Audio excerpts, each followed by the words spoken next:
Ron Carpenter is a professional truck driver who travels through Mobile on his frequent route between South Carolina and Texas. He says he follows the rules and he stays in his lane. But he'll tell you there are a few drivers who are not as vigilant. They jump in front of you. Some of them don't even show a blinker. Signal they're getting over. They just come over in front of you. And when you go to pass them, and they're going slower than you, then they want to speed up. It's times like those Ron wonders just who that trucker is behind the wheel. And some Alabama and federal law enforcement officers have suspicions of their own.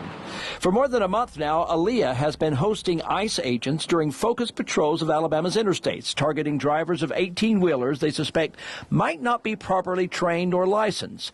They're especially looking for possible unregistered immigrants behind the wheel. According to ALEA, those inspections have resulted in 242 individuals being referred to ICE for immigration status checks. Of those 242, 82, about a third, were detained. Of those, 12 had no driver's license of any kind. And of those 12, one was detained in Mobile County, one in Baldwin County. It's demoralizing when you know that someone's breaking the rules out there, giving your proud industry a bad reputation, putting the public at risk, and also undercutting them in cost. Mark Colson is president and CEO of the Alabama Trucking Association.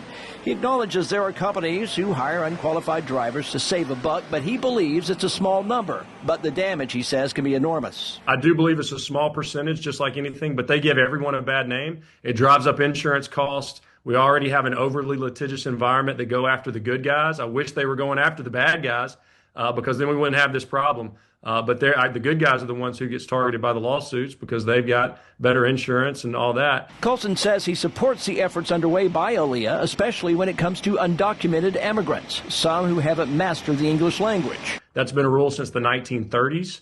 And, now that's being enforced aggressively because you were supposed to be able to proficiently communicate in English to get your CDL. And if you're operating a truck and not able to do that, it puts everyone at risk, the general public and law enforcement that has to deal with it at roadside. Back at the truck stop, Ron is about to call it a night, but he'll be back on the interstate tomorrow, not always sure about the driver in the truck ahead. They don't show any courtesy, because they're not trained to show courtesy, but they're not.